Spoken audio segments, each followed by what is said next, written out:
Welcome to Moon Mind. In this video, there is a quiet, almost sacred feeling that arrives when one year begins to dissolve into the next.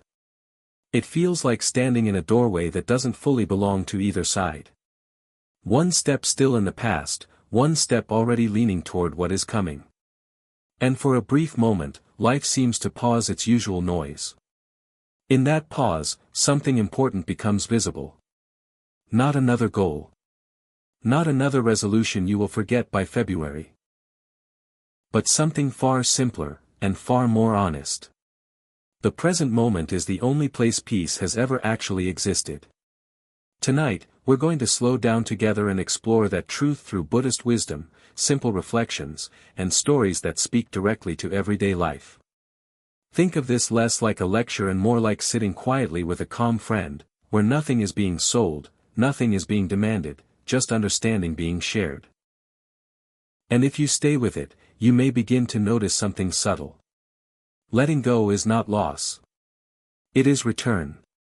The Buddha pointed again and again to one core insight. Suffering grows when we cling tightly to what was, or reach anxiously for what might be. Freedom begins the moment we rest in what is already here. So wherever you are watching from, you are welcome here. No pressure to be anywhere else inside yourself. Just arrive as you are. Let's begin. There is something I've noticed in people who first encounter meditation or Buddhist teachings. They often become very serious. Their posture changes. Their voice softens. Their whole presence becomes careful, almost like they are afraid that one wrong thought might break something sacred. They believe this is what spirituality looks like. Controlled. Silent. Carefully maintained. But this is a misunderstanding. Because if you look at the Buddha's life, you don't find stiffness. You find presence. He walked long dusty roads under harsh sun. He ate simply, often sitting on the ground with others. He spoke in stories, questions, sometimes even humor that made people pause and rethink what they thought they understood. He was not removed from life. He was deeply, fully inside it. Not rushing through experience, not resisting it, but meeting it directly. Like a tree meeting wind without becoming something other than a tree. This is where the teaching of the middle way comes alive. Before awakening, the Buddha tried extreme self-denial. He pushed his body to exhaustion, believing suffering might lead to purity. But instead of clarity, he found weakness. Instead of freedom, he found strain. And then something shifted. He stopped fighting life. He accepted nourishment. Rest. Humanity. And in that simple return, something opened. The middle way is not about doing less or doing more. It is about no longer fighting reality in order to become acceptable to yourself. Yet many people today fall into something subtler. They try to become peaceful in a forced way. They tighten their body while trying to relax it. They monitor their thoughts while trying to stop monitoring thoughts. They become so focused on becoming enlightened that they forget they are already alive. This is what can be called spiritual perfectionism. The belief that peace is something you earn by becoming flawless. That you must fix every thought, correct every emotion, eliminate every imperfection before you are allowed to feel okay. But there is a hidden exhaustion in that path. Because you are not learning how to be with yourself, you are trying to replace yourself. And the person you are trying to become, does not actually exist. The Buddha once pointed to something simple. If you could truly see a single flower clearly, your whole life would transform. Not change the flower. Not improve it. Not make it symbolic. Just see it. And if you really look, you don't find perfection.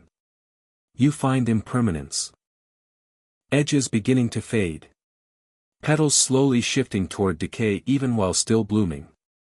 That is not a flaw in the flower. That is the truth of being alive. And the same is true for you. You are not unfinished in a broken sense. You are unfinished in the only way anything living ever is. Think of a child seeing snow for the first time. No judgment. No comparison. No inner commentary saying, "Am I reacting correctly?" Just pure attention. Falling white silence from the sky, and complete presence with it. That is closer to meditation than most techniques people try to force. Because children have not yet learned to split experience into two parts. The one who lives, and the one who evaluates the living. But as we grow, that split becomes normal. We start watching ourselves live instead of simply living. And eventually, even meditation becomes another place where we judge ourselves.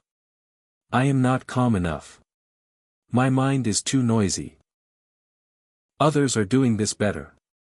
But this misses the point entirely. Meditation is not about producing a perfect inner state. It is about seeing clearly what is already happening without adding punishment on top of it. There is a deeper shift here that changes everything.